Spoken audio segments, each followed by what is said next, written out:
Hey everybody, it's Becky. Welcome back. I wanted to do a little whip and chat, and so here we are. It's been a minute since I've updated you on the canvas. So as you see, I've gotten a good bit of the sky up here done. I'm working in this little mountainous area down here, and then I'm working my way to the right for the next row. I've started into the cottage. I've got the barn and gazebo done.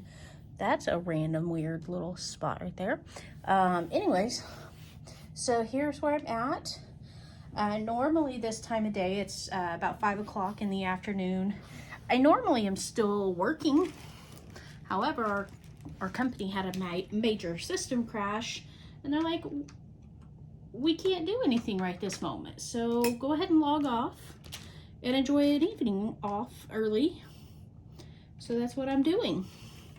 Thought I'd come by and visit with you all and kind of give you an update on life. My life in and of itself is usually pretty boring. I work and we spend time with family and that kind of stuff. For the 4th of July, of course, we went to our family cabin up at the lake. While we were there, we did a little fishing. Not much catching, but we did fish. I probably don't need that many in the tray at once, but there it is.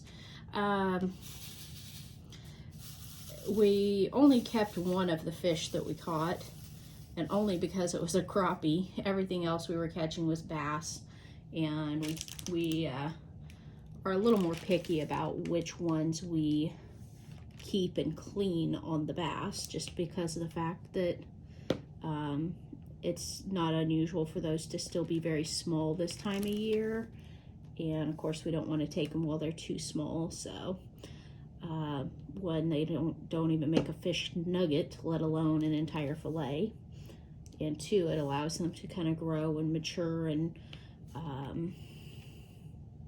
you know, have some offspring before we take them out of the lake. The lake that we go to is a man-made lake.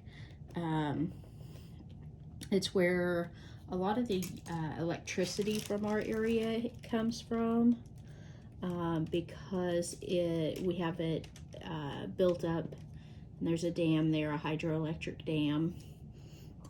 So very clean, very efficient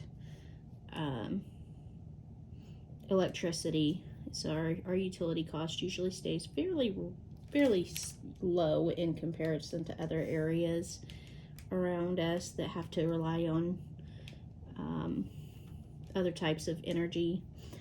I have actually been doing a little multi-placing on these big vast expanses of letter S and letter E, and what is this, like the equals and slash signs up here. I don't think I'm a fan of the multi-placing still yet. I'm getting better at it, but as I'm multi-placing, I have an issue with, I feel like the gapping is not right. Like it's got too much gap. I don't know why it would be any different versus single placing, but I feel like it is. So I keep having to remind myself, nope, go ahead and single place these big vast expanses so that I'm happier with them. I can place the diamonds in tighter. But yeah, so one advantage to being at the lake on 4th of July is that we get to watch fireworks shows all around us. We can sit out on the deck there and see several communities that set off fireworks around the lake for several miles around, because it's so clear and so open.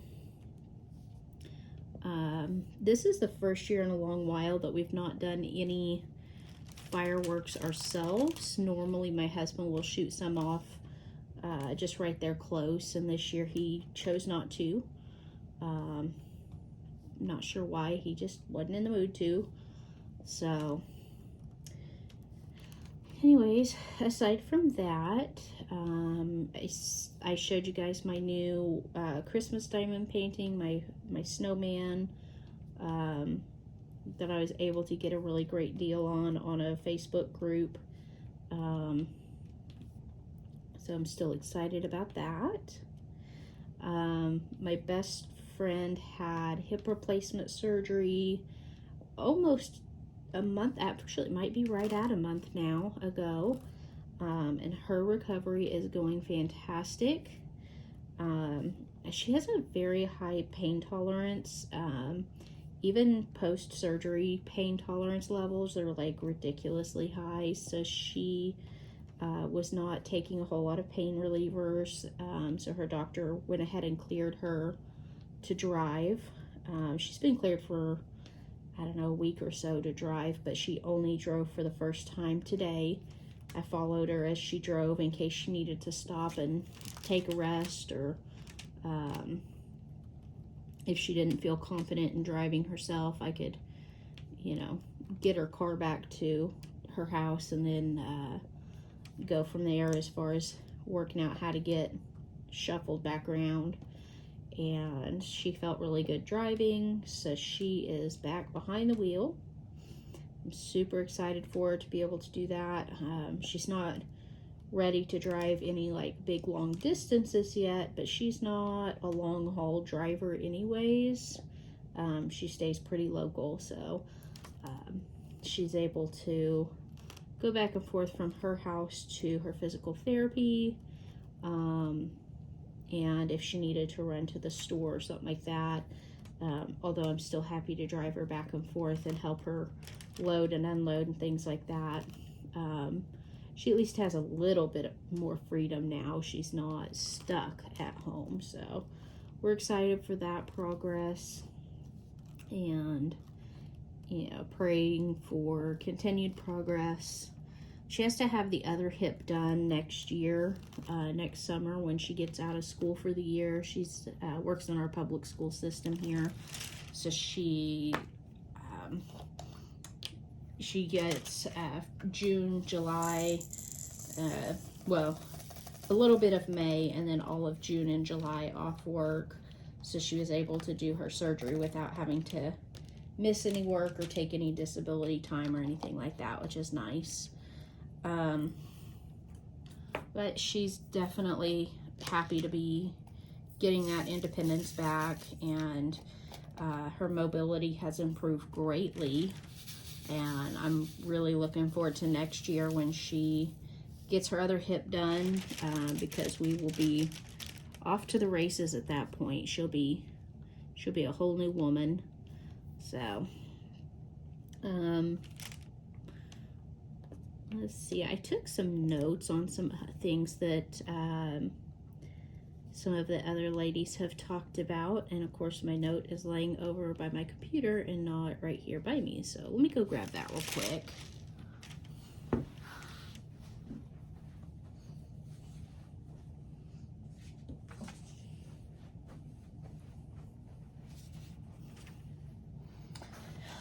So DP Crazy Lady, I was watching her whip and chat where she was talking about her mom diamond painting and catching up on some of the lingo.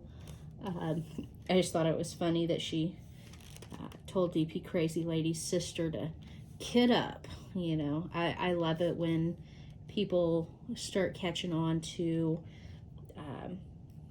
the lingo and tips and tricks for making this a more enjoyable hobby. And I tell you, kidding up is not always everybody's favorite part of the process, but it does definitely make the whole process easier once you get going, because you can't imagine trying to work out of the little Diamond Art Club bags that don't reseal. Now the kits that come with the resealable bags that they're already kitted up in, those are kind of nice. They do get a bit staticky for myself, so I do typically go ahead and you know, move those over into regular containers. But definitely I find it important to kit up so that you're not fighting with open bags and having to try to tape them shut every time and all of that. So definitely kit up for a more enjoyable experience. Now I had a friend ask me the other day if I could do a video over different types of storage systems. Other than my suitcase, what I did before was I actually went to Dollar Tree and I picked up in their craft section, they had little bottles that are very similar in, I mean, they're, you know, obviously they're shaped like these, but they have a snap on top instead of a screw on lid. And I used those for several paintings before I got the suitcase that I have now. And I just kept them in a little plastic shoebox, again, that I had gotten from Dollar Tree. And so I had, you know, just a few dollars tied up in my previous system that I stored my drills in while I worked. You know, so it doesn't have to be fancy or expensive. Of course, you can get the suitcases on Temu for a really reasonable price. So if you are new to diamond painting and you're looking for a storage system, I do highly recommend the storage case that has the little pots in it. And honestly, if you can, I would get the largest one you could afford if you're on a budget. I like the 60 pot case that I have because I can kit up 2 smaller paintings in it if I choose to. Anything with 30 or less colors in it, I can go ahead and kit up 2 of them in that. And then of course this particular painting that I'm on now has 53 colors, so nearly all the pots are used by this particular painting. I wouldn't be able to put a different or a second kit in.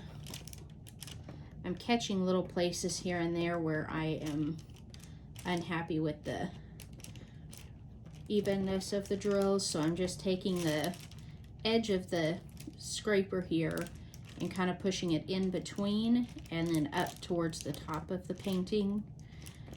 And it may not move them much, but it kind of straightens them a little bit. And then of course pushing them over towards one side or the other, just whatever you do, just keep it kind of consistent so that you're not hanging out everywhere, pushing them every which way. And I'm occasionally having to use a roller on this or push one in because they pop out a little bit here and there, but once you push them back in, they stay. Let's see here, what else? DP Crazy Lady was also talking about painting her room. I don't mind the actual painting part, but it's the prep work for me that I hate about painting. You know, having to move everything around and having to,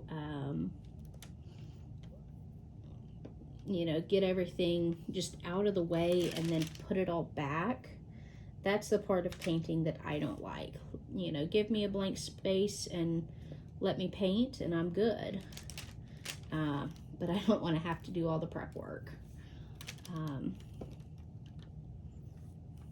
So I feel for you, DP Crazy Lady, having to do all that. But I think it'll look nice once you get it all done.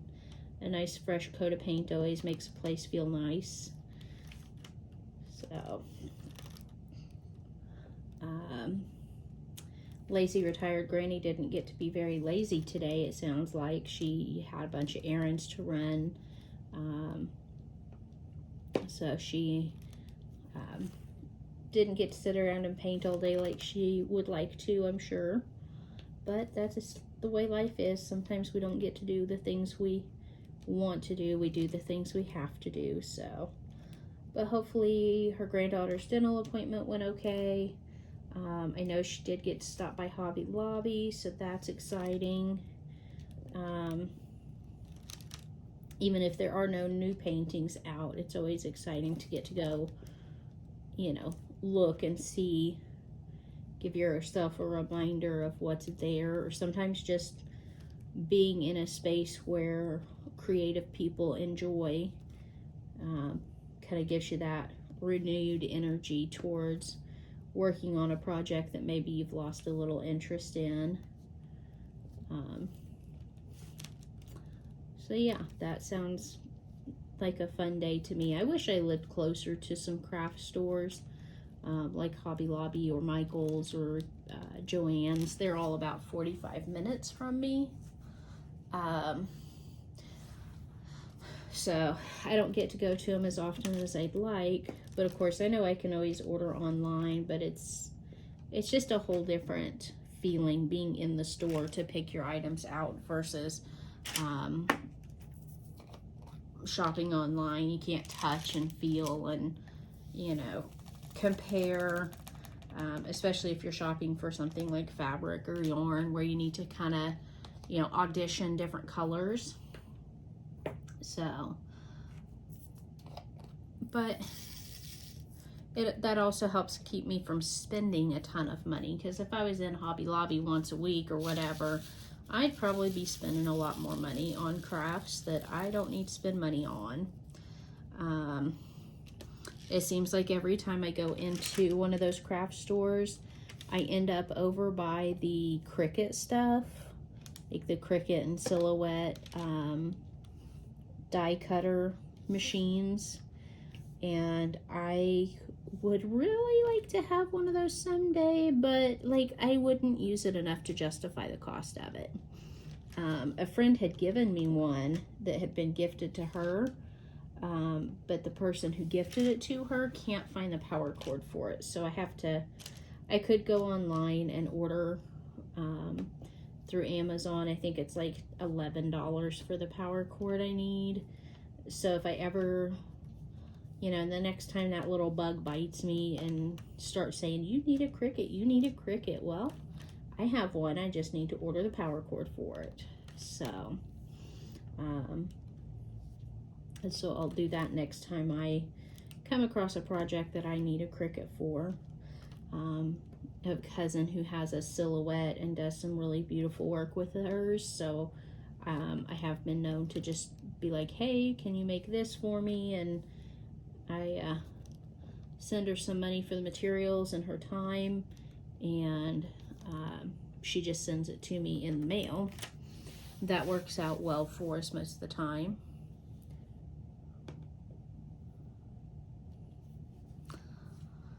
So, like I said, I don't need one, but every time I'm near one, I'm tempted to buy it. Let's see, what else is going on with us? Not really much. We're kind of just in a kind of holding pattern right now on travel. I don't have any trips booked, which we travel quite a bit, just because we like to. And so I know our next trip that we'll be taking will be in like August, but I haven't booked anything yet because it's not one of those like if you don't book it far in advance you're not going to get to go kind of a thing. But I do need to get online and like look at hotels and stuff like that. It's we'll be going to Branson, Missouri, which is about 4 hours from us, so we can leave out on a Friday after I get off work and stop for dinner along the way, and then head on up to Branson and be there like midnight-ish, sometimes a little earlier depending on how quick we drive. And then that gives us all day Saturday and most of the day Sunday to spend time up there catching shows or whatever we want to do. There's usually at least one, if not two shows, and there's always shopping. So this particular trip, we plan to see Esther at Sight and Sound Theater. So it's the story of Esther from the Bible. This theater, if you've never been to a Sight and Sound Theater, seriously, you really need to find one. I only know of a couple here in the U.S. There's one in Branson, and then there's one in, I think, Pennsylvania or something like that.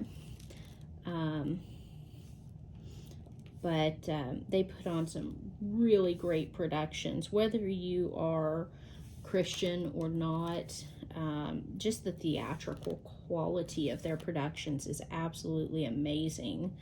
So highly, highly recommend if you're really into theater or if you are a religious person. Definitely worth checking out Sight and Sound Theaters.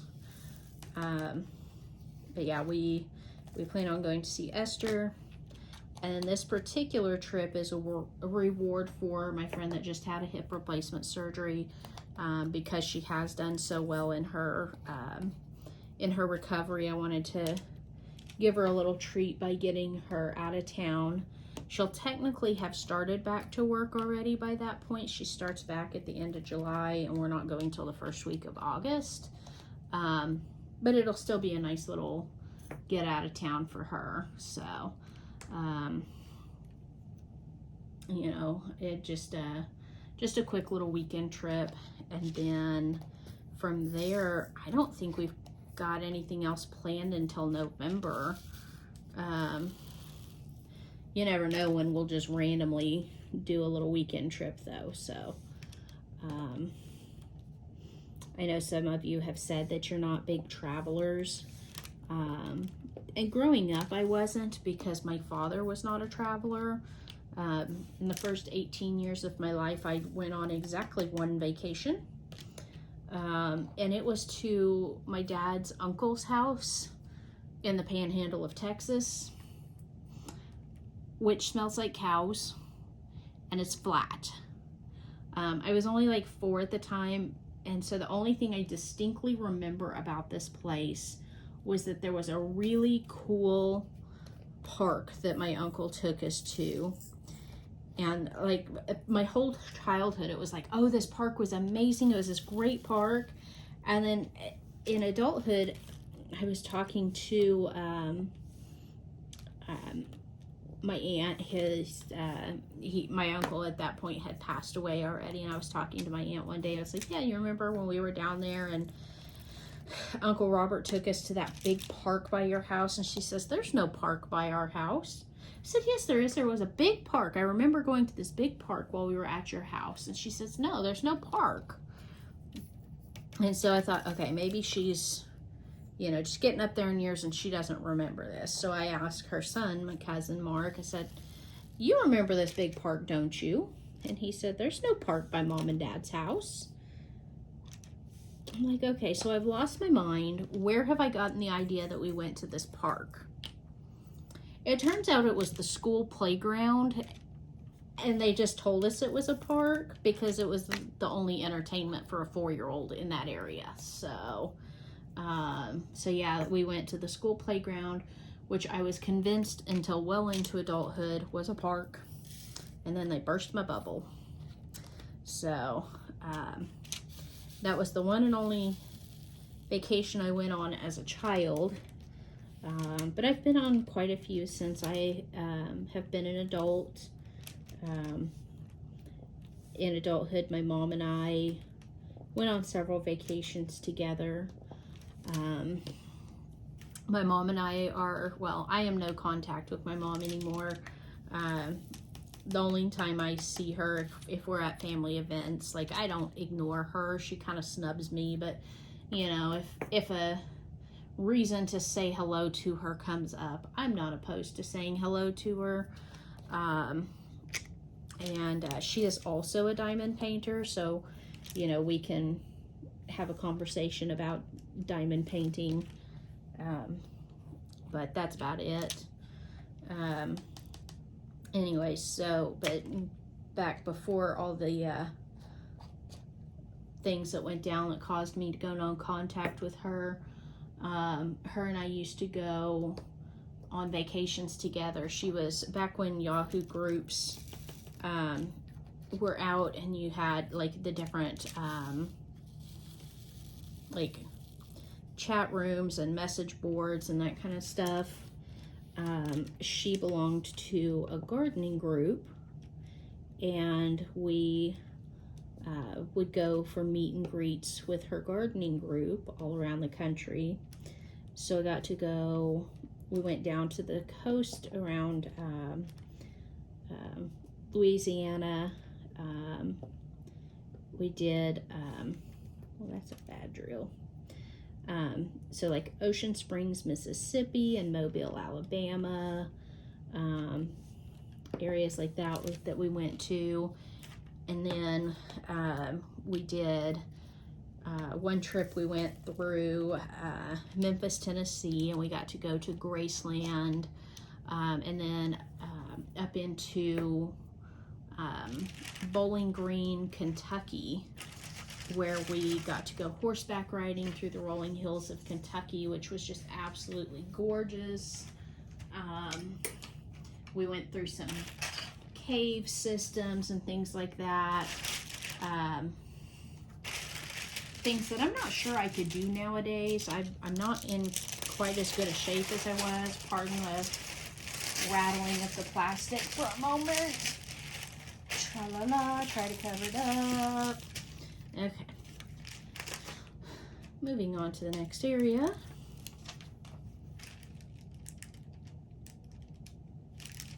And I'm just putting this in kind of a random place to make sure that I can kind of focus on a little bit smaller area. I'm going to move the camera so you guys get a better look here. Maybe.